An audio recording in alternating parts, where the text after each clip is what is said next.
Madame, Monsieur, bonsoir et merci d'être sur Télé Africa dans le cadre de cette édition spéciale consacrée à l'actualité relative à la démission présentée ce 4 mai 2025 par le Premier ministre du gouvernement de la transition Raymond Donsima au président de la République, chef de l'État, chef du gouvernement Brice Clotaire Oligui Nguema.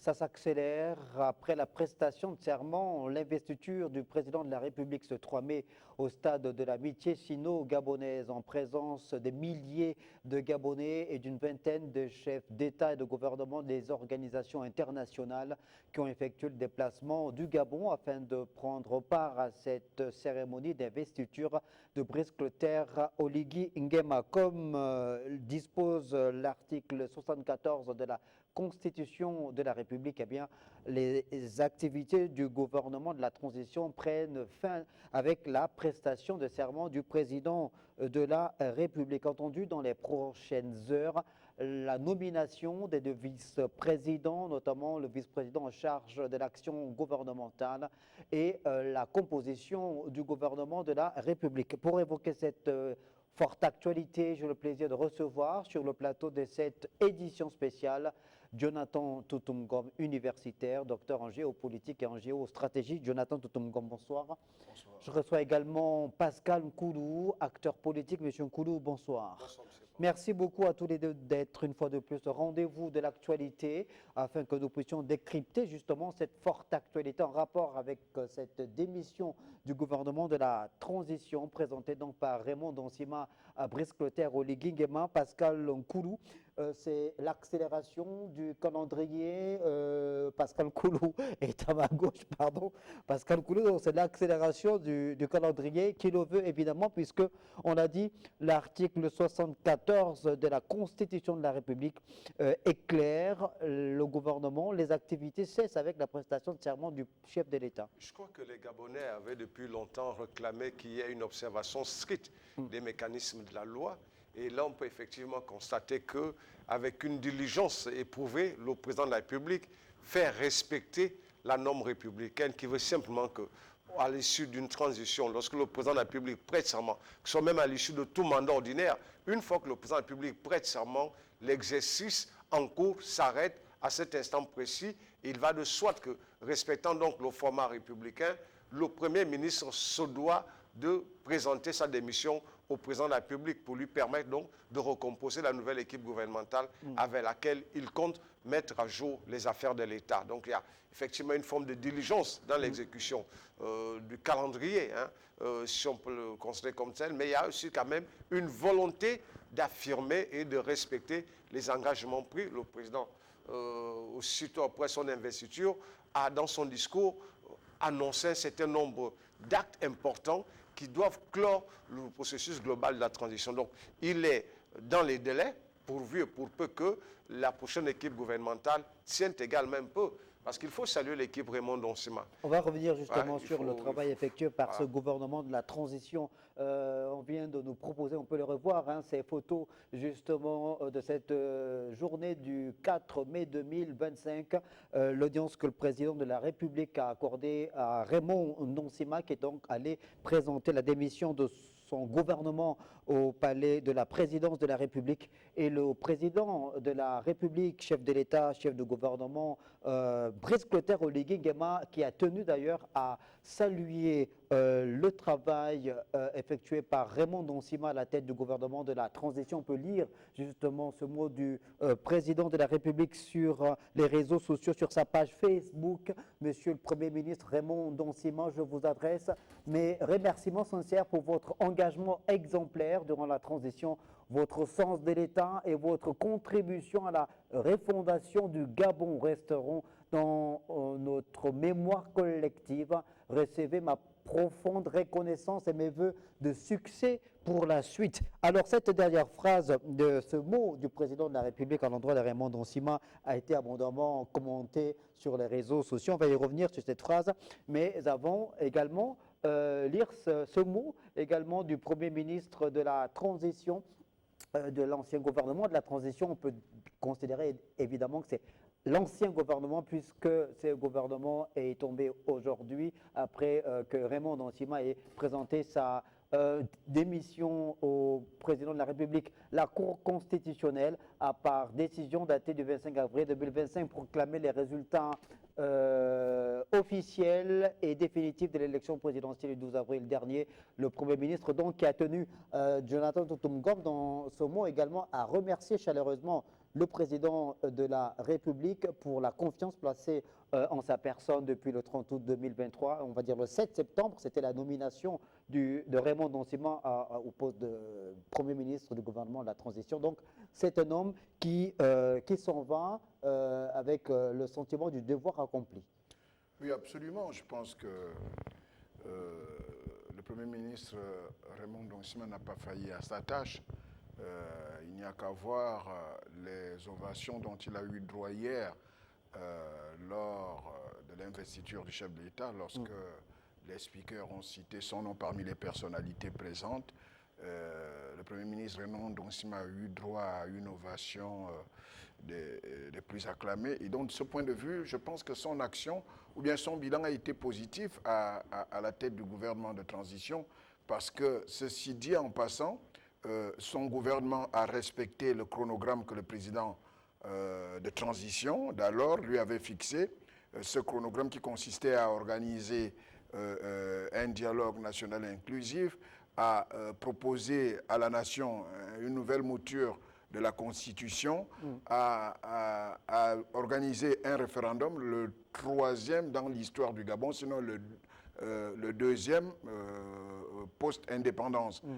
Et puis, il y a eu l'organisation des élections présidentielles. Ce n'était pas donné parce que le retour de l'organisation en amont et en aval de ces élections, plusieurs compatriotes étaient dubitatifs, mais je pense que le Premier ministre Raymond Ndossima et son ministre de l'Intérieur, M. Imongo, ont prouvé à la face du monde que lorsque le Gabonais le voulait, il était capable de faire des bonnes choses, parce que c'est la première fois qu'on organise des élections aussi transparentes, crédibles, apaisées au Gabon, sans aucune contestation notoire, mais en plus dont les résultats ont été donnés moins de 24 heures après la tenue du scrutin.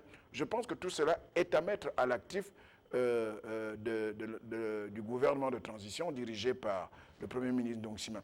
Mais il faut retenir que c'est la deuxième fois que Raymond Ndossima occupe la primature et il n'est jamais sorti tête basse de la première. Il vous souviendra que je pense que c'est l'un des premiers ministres, c'est peut-être le Premier ministre le plus populaire du Gabon. Lors de son premier passage à la primature, il a marqué l'esprit des Gabonais par un certain nombre d'actions, dont l'apurement de la dette intérieure avec le paiement des rappels des fonctionnaires en masse. Ça, les fonctionnaires gabonais le lui reconnaissent. C'est aussi, je pense, lors de son magistère à la primature, que les salaires des Gabonais avaient été substantiellement, les salaires des fonctionnaires avaient été substantiellement avaient connu substantiellement une hausse. Donc, de ce point de vue, je pense que c'est une image que les Gabonais gardent de Raymond Ndossima, mais cette image s'est améliorée avec la conduite de manière exemplaire du gouvernement de transition par l'accomplissement des missions qui lui avaient été assignées par le président de la transition. Donc, de ce point de vue, je pense qu'il part de la primature avec la tête haute et les Gabonais se souviendront beaucoup de Raymond Ndossima comme étant le Premier ministre qui n'aura pas failli à sa tâche, qui aura accompli ses missions avec dextérité. Pascal Nkoulou, Raymond Ndossima s'en va donc. Il a été à la tête du gouvernement de la transition par le choix du président Brice Clotaire Oligui Nguema, qui avait placé en ce haut cadre de l'administration toute sa confiance. Le président Brice Clotaire Oligui Nguema a implémenté sa marque, donné la direction, fixer des objectifs à atteindre en rapport avec la restauration des institutions, mais également les réponses à apporter en urgence par rapport aux problèmes sur le plan social qui se posent avec acuité aux populations gabonaises. Et Raymond Ndossima a pu mettre tout ça en musique avec son équipe. Oui, disons qu'au départ, la tâche de Raymond Ndossima n'était pas du tout usée. Vous savez, lorsque vous êtes chef d'une équipe gouvernementale, il y a deux schémas classiques auxquels tout le monde est habitué. Le premier, c'est que vous appartenez naturellement à une même formation politique. Dans ce cas, vous avez les mêmes codes, vous avez les mêmes habitudes, vous avez les mêmes fréquentations. Ben, le deuxième, c'est celui du fait que vous avez une majorité parlementaire. Là, c'est toujours des liens étroits qui vous permettent, dans ce moment, parce que vous vous connaissez, de mieux collaborer, mais également de vous tolérer. Là, il avait affaire à une équipe qui avait été rassemblés par la volonté du président de la transition, des gens qui venaient chacun de son univers, et il fallait à ce moment leur donner, non seulement parce que beaucoup n'avaient pas été aux affaires et que beaucoup ne connaissaient pas l'exercice gouvernemental, il faut saluer la hauteur avec laquelle Raymond Nonsima a su s'imposer. Et c'est à ce niveau qu'il est nécessaire de noter le principe que le chef d'une équipe doit avoir un maximum de charisme et un maximum d'autorité. Parce qu'on l'a vu dès le départ, il y a eu quelques atermoiements, mais il a su prendre sur lui d'imposer un rythme de travail qui, au finish, a donné les résultats que nous avons aujourd'hui tous appréciés. Surtout, notamment, il a bénéficié de la confiance du président de la transition de Brice Clotaire Oligui Nguema, qui a compté sur lui. Il a été loyal envers le président. Mais tout à fait. Vous savez, lorsque vous lisez le petit mot du chef de l'État, il parle de la suite. Ça veut dire que le président est resté attaché. C'est-à-dire, il reste convaincu que cet homme, donc parlant de Raymond Nonsima, c'est quelqu'un qu'il faut avoir à ses côtés pour régler un certain nombre de dossiers importants. Donc, je ne serais pas surpris de le voir revenir peut-être au gouvernement ou à une autre fonction tout aussi importante. Parce que là, il s'agit d'enjoncer à la fois les projets arrêtés, mais également déterminer ceux qui sont en cours. Donc, il faut toujours une mémoire, il faut toujours une assistance, il faut quelqu'un qui sait exactement où pousser le dernier levier. On va demander à la réalisation de nous remettre justement ces mots du président de la République à l'endroit de Raymond Nonsima ce 4 mai 2025. Pascal Nkoulou, justement, alors est-ce que cette phrase est-ce qu'elle est énigmatique? Est-ce qu'elle peut être révélatrice de ce qui pourrait arriver dans les prochaines heures lorsque le président de la République à l'endroit de Raymond Nonsima dit « Recevez ma profonde reconnaissance et mes vœux de succès pour la suite ». Alors, est-ce que c'est révélateur de quelque chose qui pourrait se produire dans les prochaines heures? Est-ce que vous pensez que le Raymond Nonsima pourrait rebondir ailleurs, pourrait à nouveau jouer un rôle important? Moi, je pense que le président est resté énigmatique dans son message à l'endroit du Premier ministre Raymond Nonsima. D'abord, dans le deuxième... comme on dit, le deuxième paragraphe, ou le troisième,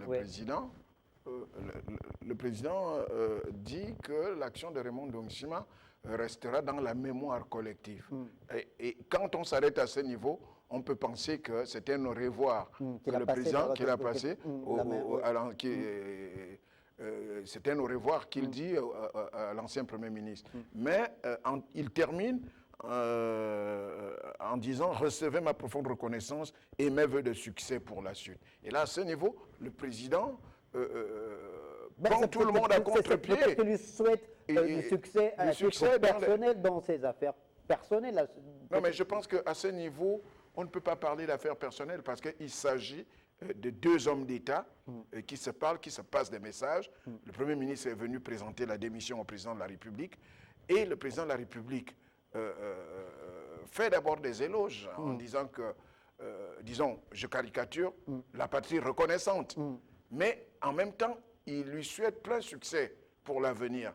Cet avenir est déterminé par qui? Si ce n'est par le président de la République, comme Pascal l'a dit, soit il pourrait lui confier d'autres missions, ou le Premier ministre Raymond Nonsima peut revenir au gouvernement, peut-être pas en tant que vice-président chargé de la coordination gouvernementale, mais on a vu l'exemple de Casimir Oyemba en 1994, après la signature, après la signature des accords de Paris, lorsqu'on a nommé Paulin Obamguema pour succéder à Casimir Oyemba, mais ce dernier avait accepté d'être ministre d'État, ministre de la planification. Après, par la suite, il est passé ministre du pétrole, ministre des hydrocarbures. Donc, je pense que c'est des exemples, même au niveau de la France, on l'a vu aussi, où les premiers ministres, je pense Manuel Valls, où quelqu'un est devenu ministre dans l'actuel gouvernement. Donc, je pense que ce qu'il faut, c'est le sens élevé de l'État. De la part de ces personnalités. C'est d'avoir le sens élevé de l'État et on ne sera pas surpris que le président de la République confie d'autres missions, soit au niveau du gouvernement ou au niveau institutionnel, au Premier ministre Raymond Donsima, qui vient de marquer les esprits des Gabonais par la conduite du gouvernement de transition. Alors, la nouvelle constitution de la République fait davantage du président de la République, chef de l'État, chef de gouvernement, le maître absolu des horloges. L'article 44 de cette constitution, notamment l'article 48, je vais essayer de le retrouver, en ce qui concerne la nomination des 2 vice-présidents, dont un est dédié à la conduite de l'action gouvernementale. Je crois que c'est l'article 48. On va essayer de le dire un peu dans le détail. Alors, donc il s'agit, on l'a dit, d'un vice-président du gouvernement qui est l'institution distincte du vice-président de la République. Donc il y a 2 vice-présidents. L'article 48, l'article 69 de la Constitution dispose que le président de la République nomme les membres du gouvernement. Bon, ça c'est l'article 69, mais évidemment il y a cet article 48-là qui, lui, dispose, met en relief les éléments qui permettent donc la nomination des 2 vice-présidents, dont l'un est chargé de la conduite et l'action du gouvernement. Alors, il y a évidemment à ce niveau dans lequel on est des points d'interrogation sur ceux qui pourraient être nommés à ces fonctions-là. Il y a quelques jours, on a également assisté à, je ne veux pas dire un branle-bas de combat, il y a le président du Conseil économique et social qui a été déchargé. Il y a certains députés de la transition qui ont été également déchargés. Alors, commençons par les fonctions de vice-président de la République et vice-président en charge de l'action du gouvernement, Pascal Nkoulou. Est-ce que vous pensez que Séraphin Mundunga, dont on va voir la photo d'ailleurs, que Séraphin Mundunga pourrait peut-être occuper l'une de ces fonctions-là, vice-président de la République, vice-président en charge de l'action du gouvernement? Qu'est-ce qui aurait pu expliquer le fait qu'il ait été déchargé de sa fonction de président du CES? Bon, il faut également tenir compte du fait que la construction qui est engagée obéit également à un renouvellement du personnel politique. C'est important parce qu'aujourd'hui, le président de la République est élu sur la base d'une élection ordinaire. Je pense qu'il va avoir à charge de reconstituer autour de lui 2 types de collaborateurs. Les premiers, ce seront des politiques de pure souche qui vont avoir la responsabilité de glaner les mandats dont il a besoin pour avoir la sérénité nécessaire pour gouverner en étant parfaitement en harmonie avec la représentation nationale. Mais également, il va avoir besoin des technocrates pour qu'ils soient au gouvernement. Bon, si dans ce cas précis, on avait constaté que M. Séraphin Mundunga, qui a des fourches que tout le monde connaît, il a été un ancien ministre, soit Libongo, a été quelqu'un qui a pris des positions très fortes et qui était très proche de Guy Zoubandama. Donc il faut faire l'inventaire de toute cette assiette pour pouvoir dégager quel peut être son meilleur profil. Est-ce qu'il est définitivement engagé à soutenir le président dans la construction politique? Ça peut être l'une des raisons pour qu'il soit nommé, par exemple, vice-président de la République, parce qu'à ce poste, c'est un poste beaucoup plus de contact sous la délégation du président de la République. Je le vois peut-être à ce niveau. Est-ce qu'il peut être promu vice-président de la République chargé du gouvernement? Je ne pense pas, parce que M. Mundunga a depuis toujours été considéré comme étant un acteur politique qu'un organisateur administratif beaucoup plus appuyé. Je pense que le président de la République, pour ce qui est du vice-président chargé du gouvernement, aura besoin de quelqu'un qui s'est rassemblé et qui est en dehors des appareillages politiques pour donner une plus grande implantation à sa volonté d'accélérer les réformes qu'il a initiées. Donc, M. Mundunga, s'il est gratifié, ce serait peut-être pour le poste de vice-président de la République, parce qu'il agit là en relais politique de l'autorité présidentielle. Je ne le vois pas bien en cheville ouvrière de l'action gouvernementale.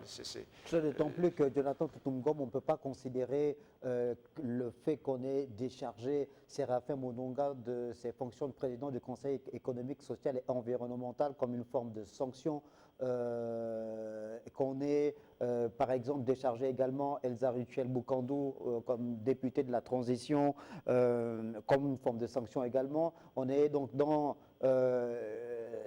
cette nouvelle configuration par rapport à cette nouvelle architecture institutionnelle. Restons sur les deux fonctions de vice-président de la République, vice-président chargé de l'action gouvernementale. Est-ce que vous pensez que Raymond Donsima pourrait se voir échoir l'un de poste, vice-président de la République ou vice-président de la République en charge de gouvernement, que Séraphin Moundounga, que Hugues Alexandre Barrot-Chambrier, dont à un moment on pensait qu'il allait même remplacer Raymond Donsima à la tête du gouvernement lorsqu'il est entré dans ce gouvernement en tant que vice-premier ministre.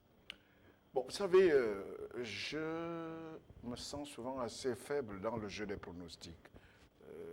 Je pense que le président a son pouvoir discrétionnaire et lui seul détient les leviers de responsabilité à confier aux uns et aux autres.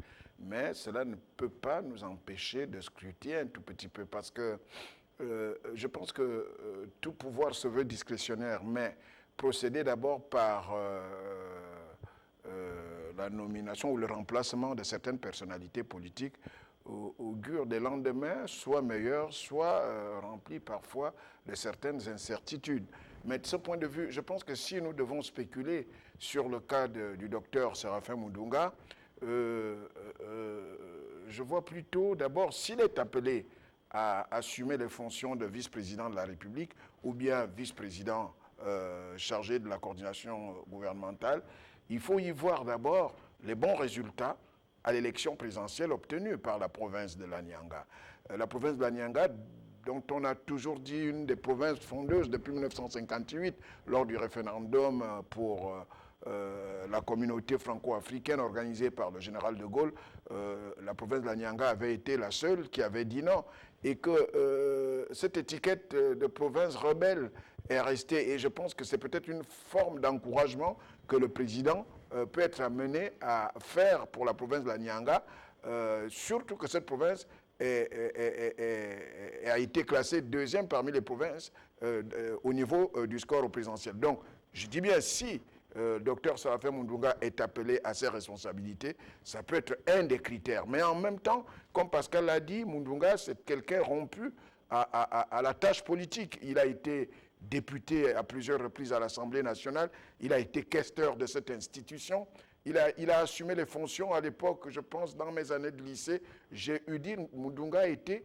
responsable de l'Union des jeunes du Parti démocratique gabonais, qui était un des organes puissants du PDG. Et puis, il a eu une expérience gouvernementale, il a été ministre de l'Éducation nationale, ministre de l'Enseignement supérieur, il a été ministre de la Justice. C'est quelqu'un qui est rompu à la tâche politique et qui peut être un bras séculier politique du chef de l'État, comme Pascal l'a dit. Bon, maintenant, il n'en demeure pas moins que, sans spéculer sur le sexe des anges, le président peut aussi confier au docteur Moundounga Séraphin la responsabilité de coordonner l'action gouvernementale en tant que vice-président chargé de la coordination gouvernementale. Mais maintenant, je pense que lorsque du RPM, le RPM qui a réaffirmé son soutien à Brice Clotaire Olivier Dema ces dernières heures, est-ce que vous pensez que Hugues Alexandre Barrot m'a présenté il y a quelques mois encore comme étant le rival de Raymond Donsima pourrait également... Ça, c'est l'opinion qui pense que le professeur Chambrier serait devenu... À un moment, quand Pascal Coulon a parlé, des moments qui étaient une période un peu tendue... Mais vous savez, le professeur Chambrier, pour avoir été son jeune collègue à l'université, surtout pour avoir été son agent au ministère du pétrole lorsque j'étais à la direction générale des hydrocarbures, c'est quelqu'un de très tempéré, c'est quelqu'un de très poli, qui ne dit pas un mot au-dessus de l'autre, et c'est quelqu'un qui respecte les équilibres. Et donc, je pense que le président Chambrier...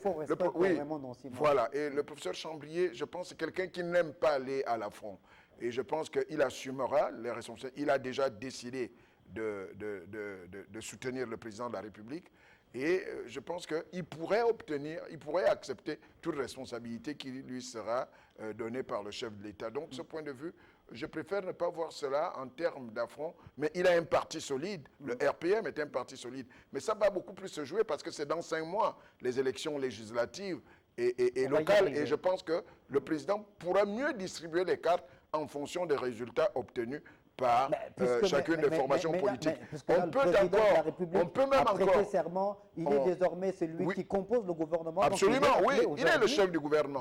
Mais ce que je veux dire, c'est que le gouvernement qui sera formé peut être aussi considéré comme une espèce de gouvernement de transition, parce que nous avons encore des échéances, c'est-à-dire dans 5 mois, on a des élections législatives et des élections locales, et je pense que le président tiendra compte de la nouvelle majorité et de la nouvelle opposition pour redistribuer les cartes. Donc, nous n'avons que 5 mois et ce gouvernement qui va être formé, c'est un gouvernement qui va être scruté pendant 5 mois et qui peut subir les profondes mutations à la fin des élections législatives et locales. Si on se base sur ce que vous venez de dire, là je vais me tourner du côté de Pascal Nkoulou qui me disait tout à l'heure dans la coulisse que pour lui, il pense, si on se base sur votre argumentaire, là, le dernier que vous venez de développer, ça renforce ce que vous m'aviez dit dans la coulisse, c'est-à-dire que vous ne pensez pas qu'il y ait un véritable branle-bas de combat, une véritable recomposition. Vous pensez que ça va se faire par dose homéopathique peut-être? Oui, c'est par dose homéopathique. Comme vous dites, il faut regarder l'évolution de la transition. Il faut regarder l'entrée en scène de chaque acteur important. Et pour aller un peu dans le sens de ce que M. Jonathan Toutou me dit, vous savez, M. Moununga est rentré, comme qui dirait, en deuxième mi-temps, de la séquence importante de la transition. C'est vrai, c'est une personnalité qui a des relations importantes, mais il n'en a pas assez pour chevronner une équipe gouvernementale. Les raisons sont évidentes. Par contre, lorsque vous avez vu la façon dont a été structuré le département du vice-premier ministre, M. Chambrier, il avait pratiquement, et c'est la première fois que ça se fait dans notre pays, il avait en charge tous les départements qu'on retrouve à la primature. Ça veut dire qu'il est en doublon du Premier ministre sortant. Et ensuite, on a pu le voir sur les dossiers sensibles en rapport avec le Fonds monétaire international, en rapport avec les grands organismes internationaux. C'est sur lui que reposaient les dernières réflexions. Ceci d'autant plus que ceux qui avaient en charge l'économie lorsqu'ils ont été mutés de ministère, il a repris un certain nombre de responsabilités qui revenaient dans le cadre de ces ministères. Donc, c'est quelqu'un, parlant de Barrot, c'est quelqu'un qui peut effectivement être promu comme vice-président de la République en charge du gouvernement, parce que non seulement il a exercé à un niveau important dans l'architecture gouvernementale, mais ensuite, c'est un des acteurs clés de la transition dans le sens de sa mise en forme, dans le sens de sa réalisation, dans le sens des différents compromis politiques qui ont permis au chef de l'État d'avoir cette adhésion massive de tous les politiques. Parce que, comme tout le monde le sait, au soir du coup d'État, les partis politiques majeurs, je ne dis pas les grands, mais n'ont pratiquement pas émis de réserve pour voir vers quoi ou vers où les militaires conduisent la transition. Ils étaient tous d'accord que c'était la chose à faire et ils ont tous apporté leur soutien au président de la République. Et M. Chambrier était un acteur prépondérant. Il a attendu.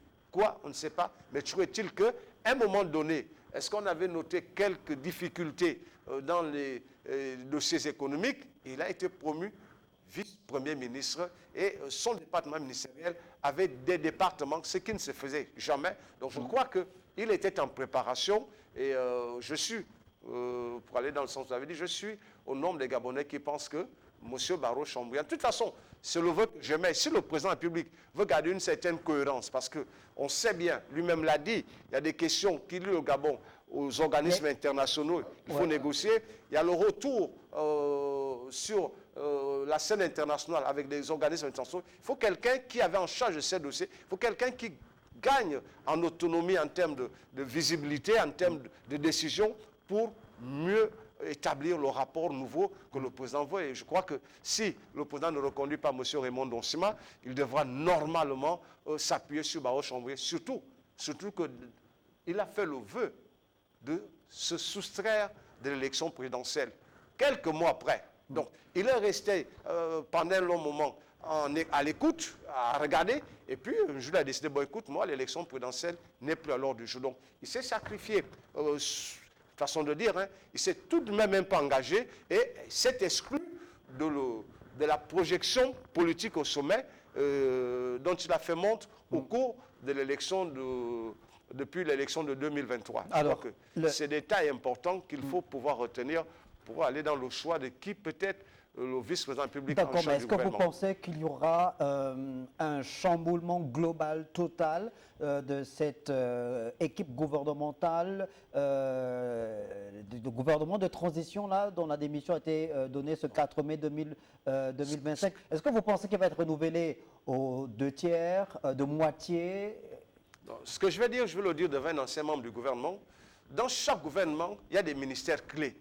C'est à partir de ces ministères que la stabilité, la solidité, à la fois de l'économie et de la réponse Quand sociale. vous parlez des ministères Voilà. clés, vous parlez notamment des ministères régaliens, Voilà.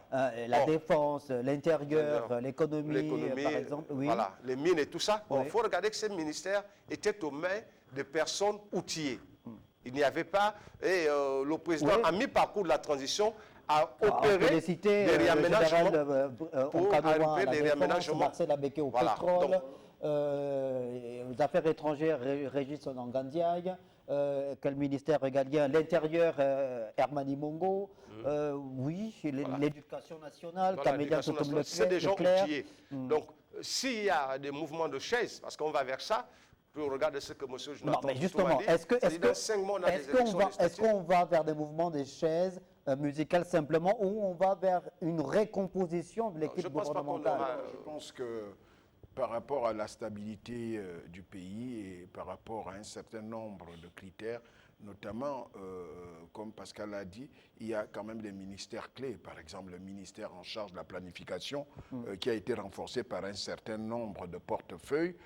Je pense qu'à ce niveau, par exemple, le professeur Chambrier est aussi la caution crédible du Gabon auprès de certaines instances financières internationales, notamment le FMI, la Banque mondiale, où il a été Un représentant du Gabon, une vingtaine de pays. Donc je pense que c'est là un poids lourd du président face à ces organismes-là. Et je pense qu'on ne peut pas, pour l'instant, acter le départ du professeur Chambrier et du gouvernement, quel que soit le poste. Bon, il y a le ministère de l'Intérieur. On voit le résultat que vient de produire le ministre Imongo. Et à ce niveau, je pense que il faut quand même lui reconnaître, pas quand même, il faut lui reconnaître la dextérité avec laquelle il a organisé et le référendum et l'élection présidentielle. Et à ce niveau aussi, je pense qu'aujourd'hui, rien ne peut permettre à ce que, sauf si le chef de l'État a besoin de lui ailleurs. Donc, il y a un certain nombre de postes comme ça. Non, c'est pour dire qu'on ne peut pas avoir un chamboulement total de l'équipe gouvernementale. Surtout que ce gouvernement-là est appelé encore à être modifié d'ici 5 mois, lorsqu'on aura terminé les élections législatives et locales. Et donc, de ce point de vue, je pense que le président pourrait faire entrer certaines nouvelles figures, ou certains anciens membres du gouvernement, ou bien certains jeunes, mais il pourra garder, même s'il y a jeu de chaises, échange de chaises à l'intérieur, mais il pourra quand même garder les tenors, notamment le ministère de la Planification, le ministère de l'Intérieur, et peut-être dans le sens... Pourquoi ne pas peut-être, par exemple, jumeler encore l'économie et les finances? Parce que là aussi... Maintenant, le président lui-même a acquis une expérience dans la gouvernance de façon générale, je crois qu'il faut effectivement aller dans le sens où on va jumeler les ministères qui ont le même champ de compétences. Vous savez, moi je trouve ridicule. Vous avez un ministère de la pêche, vous avez un ministère des eaux et forêts, vous avez un ministère de l'environnement. Mais la direction générale de la pêche ne peut pas devenir un ministère. Vous voyez, ça prend du temps pour que le ministre redéfinisse une économie à partir de la pêche. Alors, il faut donc les regrouper.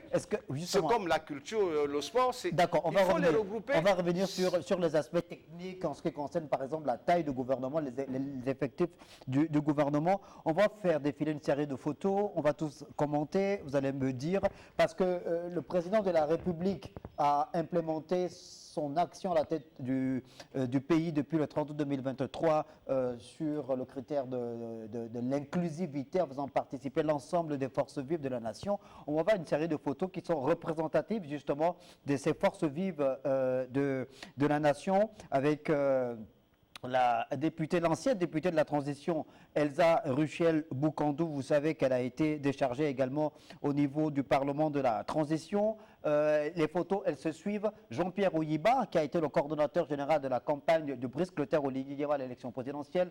Marc Ona Essangui, là on est dans la société civile. Marc Ona Essangui, qui est l'un des vice-présidents du Sénat. Il y a également Nikes Moulombi, président de Croissance Saine Environnement, qui est vice-président du Conseil économique et social. On est toujours dans la société civile. Pépessi Oguli Guendé, c'est une femme bien connue dans la société civile qui défend très bien les droits des femmes, députée de la transition aussi. Il y a également la photo du colonel Ulrich Manfumbi, ancien porte-parole du comité pour la transition et la restauration des institutions. Donc c'est assez représentatif un peu de l'écosystème qui a dirigé le Gabon depuis le 30 août 2023. Qu'en pensez-vous? Bon, je pense que tous ces visages que vous venez de voir. Je pense que le président devrait pouvoir avoir plusieurs options. La première option, de mon point de vue, c'est que c'est un gouvernement de remerciement. On sort d'une élection. Donc, à ce niveau, le président peut décider de ne pas jumeler certains départements ministériels pour avoir un certain nombre de départements à attribuer aux uns et aux autres. C'est parce qu'on sort d'une élection, généralement, c'est un gouvernement de remerciement et qui fait appel à plusieurs acteurs qui ont soutenu, qui ont soutenu la candidature du président, qui ont mené campagne, qui ont battu campagne pour l'élection présidentielle aux côtés du président de la République. Donc, à ce niveau-là, ça peut ne pas être facile de regrouper certains postes ministériels. Où le président tient compte des exigences de la communauté internationale, notamment la communauté financière, avec des négociations avec le FMI, la Banque mondiale, le Club de Paris, le Club de Londres, pour essayer de restructurer la dette. Et donc, le président devrait pouvoir donner l'exemple en resserrant l'équipe gouvernementale, en faisant en sorte que certains postes ministériels certains départements ministériels soient jumelés, comme Pascal Nkoulou l'a dit, le ministère de la mer, de la pêche, de l'environnement, peuvent aller avec le ministère de l'agriculture jumelé, et ça fera en sorte que l'équipe gouvernementale soit resserrée, mais pour rassurer la communauté financière internationale. Mais en même temps, c'est un gouvernement post-élection présidentielle qui nécessite, par exemple, certaines largesses, certaines souplesses par rapport à tous les acteurs qui ont été menés. Donc, le président a ces deux options-là. Il va falloir qu'il fasse peut-être un savant dosage, mais lui-même a les leviers et il a son pouvoir discrétionnaire qui lui permettra de juger de l'opportunité. Je vais légèrement nuancer. D'abord, il faut se rendre compte que la plupart des personnalités qui ont été présentées ont fait une forme de saturation tout au long de la transition. On les a retrouvés au dialogue national inclusif et à chaque commission qui a été mise en place, c'était les mêmes. Aujourd'hui, la question de la saturation a failli être de nature à faire échouer la campagne du président de la République. Et c'est pour cela, moi je crois bien que M. Ouyiba, qui porte sur lui la réussite de cette campagne, peut lui valablement bénéficier d'une sorte de situation de relèvement pour permettre... Il n'y a pas que le gouvernement. Après la composition du gouvernement, il y a la haute administration aussi. Oui, non, mais on est au niveau du gouvernement. Pourquoi? Parce que le gouvernement a un impact direct dans la gouvernance que le chef d'État va appliquer. Donc moi je dis, il y a une forme de saturation. Ensuite, il y a des trompes-œils dans cette affaire-là.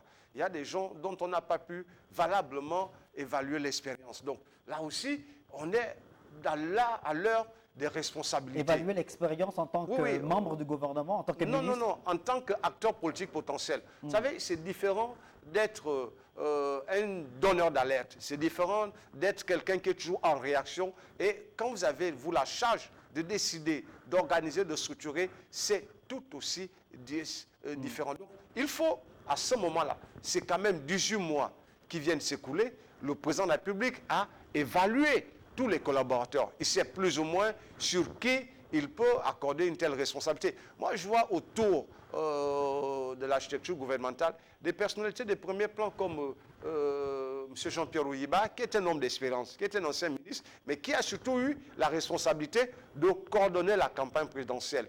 En le faisant, il avait sous lui le contact, la coordination, les relations de tous les partis, de toutes les associations, tous qui ont travaillé sous son aile avaient à répondre. Est-ce que vous ne craignez pas qu'une partie de l'opinion dise qu'on est là dans une forme de retour à l'ordre ancien, même si le président, le 14 avril dernier, après la proclamation, après l'annonce des résultats provisoires par le ministère de l'Intérieur, avait indiqué à l'endroit des personnels de la présidence qu'il, évidemment, qu'il devait travailler avec des hommes d'expérience.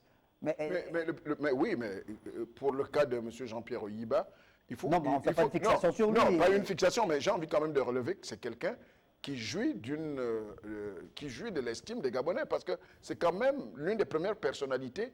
Lorsqu'il a eu des démêlés, lorsqu'il a été impliqué dans une affaire judiciaire, je pense des questions de la BAC, oui, a donné sa démission. Directeur de cabinet il était directeur de cabinet du président Ali Bongo, et il avait donné sa démission pour se mettre à la disposition de la justice. Ça ne s'était quasiment jamais vu au Gabon. Et donc depuis là, je pense surtout qu'il n'y était pas contraint. Et surtout qu'il n'y était pas contraint. Donc Jean-Pierre Oyiba, à partir de ce moment-là, a marqué les esprits des Gabonais. Et puis c'est quelqu'un de très tempéré, c'est quelqu'un de respectueux, et je pense que... Qui peut, par exemple, être secrétaire général de la présidence de la secrétaire général de la présidence, ou bien coordonnateur des affaires présidentielles, parce qu'il a quand même une stature, peut-être qui ne lui permet plus d'être simple membre du gouvernement. Et au regard de ses états de service, il a conduit avec dextérité la campagne du président de la République. Et donc, de ce point de vue, je pense qu'il est monté en grade, il est monté en estime, et il est crédible aux yeux de l'opinion gabonaise, donc on ne peut pas penser qu'il fait partie de l'ordre ancien, parce qu'on sait parfois ce qu'il a dû subir lors du précédent régime. Donc, de ce point de vue, je pense que c'est une personnalité, parfois, qui mérite peut-être d'être élevée à des fonctions très élevées au regard de son expérience et de son comportement. Attendu donc dans les prochaines heures à la nomination des deux vice-présidents, le vice-président de la République et le vice-président en charge de l'action gouvernementale et la composition justement de ce gouvernement qui est désormais du ressort du président de la République, chef de l'État et également chef du gouvernement, donc Brice Clotaire Oligui Nguema, qui va donc rendre officiel peut-être ce lundi 5 mai, on le verra bien puisque le calendrier s'accélère. En parlant de calendrier justement, allons voir les dates clés des prochains scrutins électoraux. Ces dates ont été annoncées le 3 mai lors de la cérémonie d'investiture par le président de la République lui-même, Brice Clotaire Oligui Nguema. On connaît donc désormais la date de ces élections jumelées locales et législatives, le 27 septembre 2025 et le 11 octobre 2025. Élections sénatoriales le 8 et le 29 novembre 2025. Mise en place du Sénat le 15 décembre 2025. Mise en place de l'Assemblée nationale le 4 novembre, donc avant le Sénat, 4 novembre, mise en place de l'Assemblée nationale. Mise en place du Conseil économique, social et environnemental le 1er décembre 2025. Et il y a évidemment la nomination du Conseil, la Cour constitutionnelle, pas le Conseil constitutionnel comme en France et dans d'autres pays, mais la Cour constitutionnelle, donc le 23 décembre 2025. On aura donc les noms c'est bien ça, de nouveaux juges, constitutionnels. Oui. Interrogations quand je vois par rapport au calendrier, oui. Oui, parce que vous savez, le président de la République sait bien que depuis un moment, de manière générale, les Gabonais pensent que la représentativité nationale doit être équilibrée, ou elle doit être identique. C'est-à-dire qu'aujourd'hui, vous avez des sièges où vous êtes élu avec 300 personnes. Vous avez d'autres espaces où il vous faut faire 2000, 3000, 4000, 5000, 6000 voix. Donc, nous, on pensait de manière tout à fait responsable que le président de la République prendrait sur lui... les acteurs politiques de manière générale. Cette question est pendante. Les acteurs politiques pensaient que le redécoupage électoral permettrait également, c'est un élément de transparence électorale. Or, le découpage que nous avons aujourd'hui au Gabon n'est pas un découpage électoral transparent parce qu'il avait été conçu dans le but de permettre au pouvoir déchu d'avoir facilement des élus nationaux dans certaines contrées de notre pays. Il n'y est hors de question que vous avez... Ou d'avoir des réserves de voix. Pardon? Ou d'avoir des réserves oui, c'est pour ça que je m'étonne qu'on ait tout de go comme ça fait état d'un calendrier électoral sans qu'on ait parlé de la nécessité de revoir le code électoral lui-même dans son fond. Parce que là aussi, il y a beaucoup de choses à redire.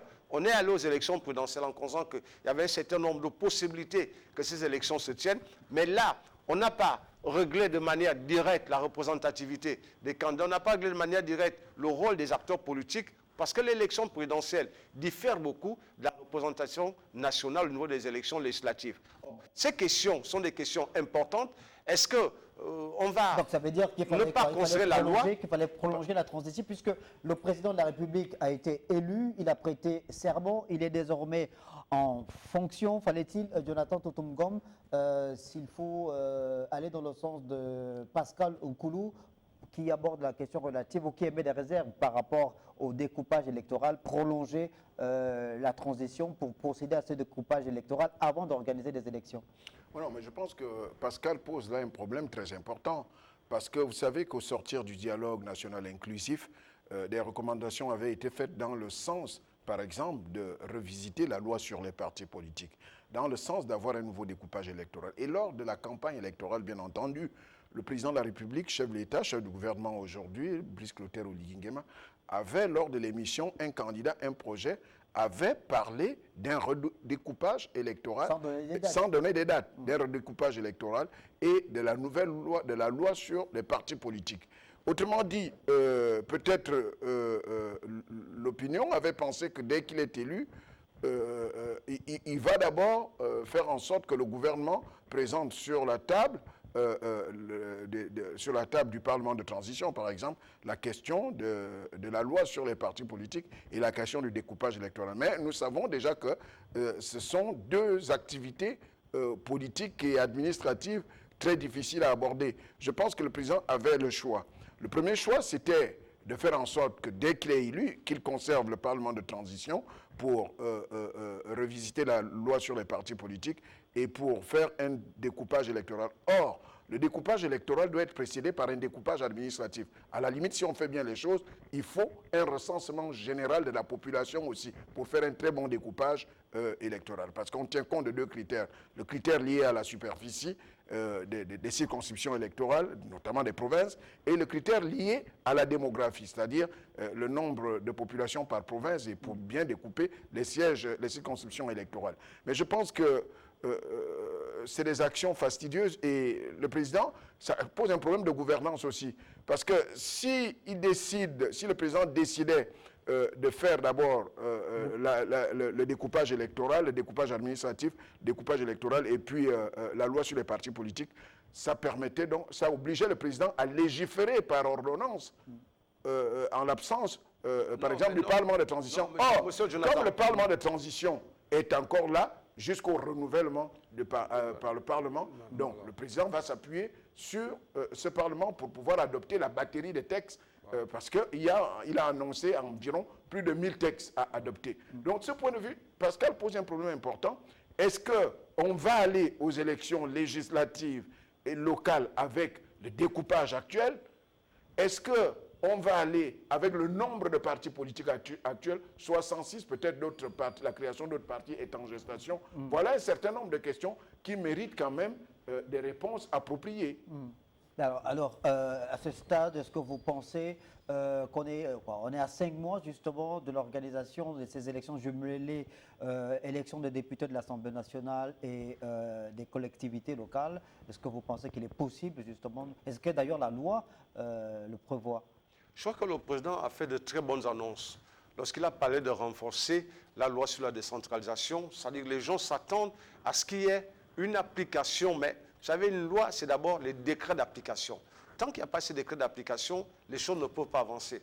Or, le plus important, lorsque l'on parle de faire appliquer la loi sur la décentralisation, c'est de commencer par donner un statut aux collectivités locales. Jonathan vient de vous dire qu'il faut procéder à un nouveau redécoupage administratif pour qu'on sache c'est quoi une commune urbaine, c'est quoi une commune villageoise, c'est quoi une commune... Donc, tout ceci ne peut intervenir que lorsque vous avez un découpage administratif qui reprécise les responsabilités à l'intérieur des frontières de chaque localité. Or, aujourd'hui, vous avez des vrais villages qui sont définis comme étant des villes. Ce n'est pas vrai, ce n'est pas bien.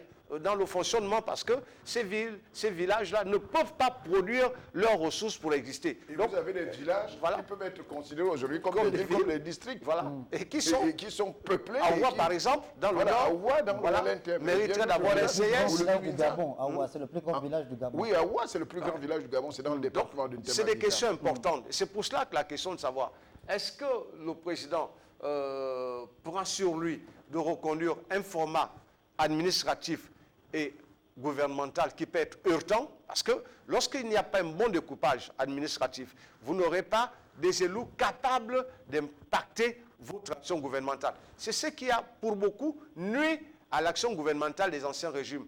Le président Omar Bongo a tout fait d'avoir des députés de 300 électeurs, de 200 électeurs, un peu partout. Les grandes villes ont été abandonnées. Or, l'essentiel de la pression politique s'exerce dans les grandes villes. Et ce sont ces grandes villes-là qui sont sous-représentées. Si vous êtes député du premier siège du 6e arrondissement, vous êtes noyé.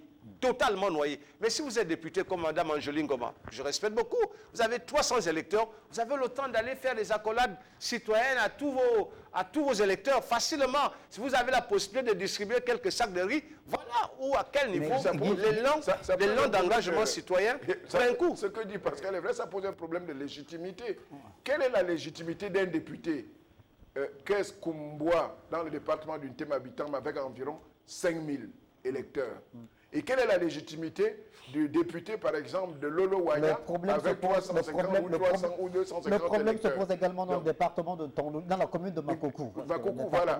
Et vous avez même des gens qui... le département. Vous avez des députés qui échouent avec 3-4 000 voix. Voilà. Et d'autres qui sont élus avec 250 voix. Alors que le principe, c'est un homme, une voix. Alors que le principe, c'est one man, one vote. vote. Un homme, une voix. Voilà. Et si on est élu député à l'Assemblée nationale avec 250 voix, et l'autre échoue Mais pourquoi vous avec parlez- 4 000 voix. Pourquoi vous parlez de la Lolo Wanya?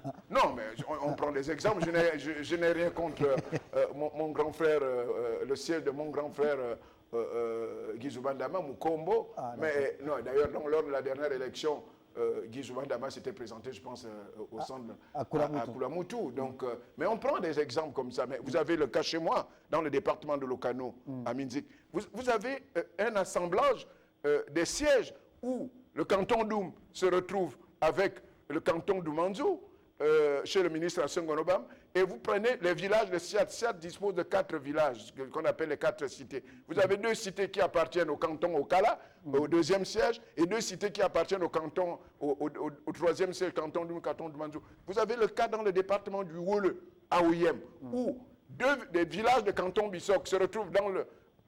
politiquement, se retrouve dans la circonscription du canton qui est, et on prend 2 villages du canton ou 3 villages du canton Nié qui se retrouvent au canton Bissok. C'est un désordre géographique électoral qu'il va falloir corriger par un découpage administratif et un découpage électoral viable. Même ici à Libreville, vous avez le cas du 6e arrondissement. Vous avez l'autre côté de Zayon, derrière le collège Saint-Georges, qui normalement appartient au 2e. Alors que l'élément de frontière naturel, c'est la voie. C'est la voie. Entre Sotega, tous ces micmacs, il faut les corriger. Ouais. Parce qu'à un moment donné, l'ancien cité Premier Médiam. ministre Yegendong avait les parents dans cette zone-là et il dit, bon, maintenant vous votez Non, pas dorénavant avait, au les 2e. parents, les C'est parents comme pas ça que ça avaient. se faisait à l'époque. C'est pour ça que j'en parle, parce que... Mais moi, j'ai j'ai- habité dans cette zone, donc je connais de quoi Non, vous non, non, parlez. c'est sensible. Oui, non, C'est pour ça que je j'en parle reconnais. avec passion. Je vous Voilà. précise Donc, aussi que j'ai habité dans, je dans souhaiterais cette que, zone. Donc, je reconnais. ces choses-là soient... C'est pas grave, on est arrivé à la fin de l'émission. Évidemment, le sujet est très passionnant, très intéressant. On va y revenir, puisque les élections, on a les dates et on aura le temps, évidemment, de décortiquer cette forte actualité. Mais pour le moment, évidemment, l'actualité reste dominée par la composition du futur gouvernement, avec les nominations, bien évidemment, des 2 vice-présidents de la République. Ce 5 mai, on aura peut-être plus de précisions sur la nomination de ces 2 vice-présidents et sur le futur gouvernement. Je recevais Jonathan Totomgom et Pascal Nkoulou. Merci de nous avoir regardés. On se retrouve peut-être demain si jamais l'actualité s'accélère. Bonne suite des programmes sur Télé Africa.